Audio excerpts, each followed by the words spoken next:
بسم اللہ الرحمن الرحیم۔ السلام علیکم ورحمۃ اللہ وبرکاتہ۔ ناظرین، بچے اللہ تعالیٰ کی بہت بڑی نعمت ہے۔ جس گھر بچے نہیں ہوتے وہ گھر ویرانے کا منظر پیش کرتا ہے۔ اللہ تعالیٰ کی اس خوبصورت نعمت کا شکر ادا کرنے کا طریقہ یہ بھی ہے کہ گھر میں پیدا ہونے والے بچوں کا پورا حق ادا کیا جائے۔ پیدا ہونے والے بچے کا سب سے پہلا حق ماں کا دودھ ہوتا ہے۔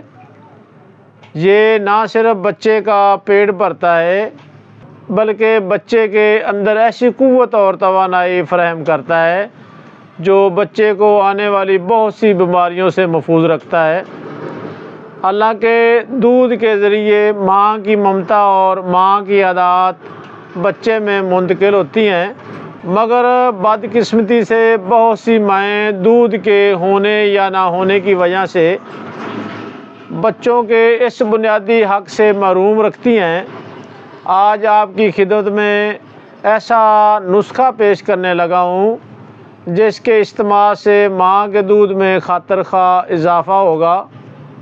کرنا یہ ہے کہ مولی کے بیج 2 تولے، سونف 4 تولے، زیرہ سفید 4 تولے لیں۔ ان کو پیس کا سفو بنا لیں۔ دن میں 3 سے 4 بار 1 گلاس دودھ میں 1 چمچ سفوف ڈال کر، اگر مل جائے تو آدھا چمچ گھی بھی ڈال دیں اور اچھی طرح ہلا کر پی لیں۔ موسمی پھلوں کا استعمال کریں، انشاءاللہ وافر مقدار میں دودھ پیدا ہوگا۔ دعاؤں میں یاد رکھنا۔ السلام علیکم۔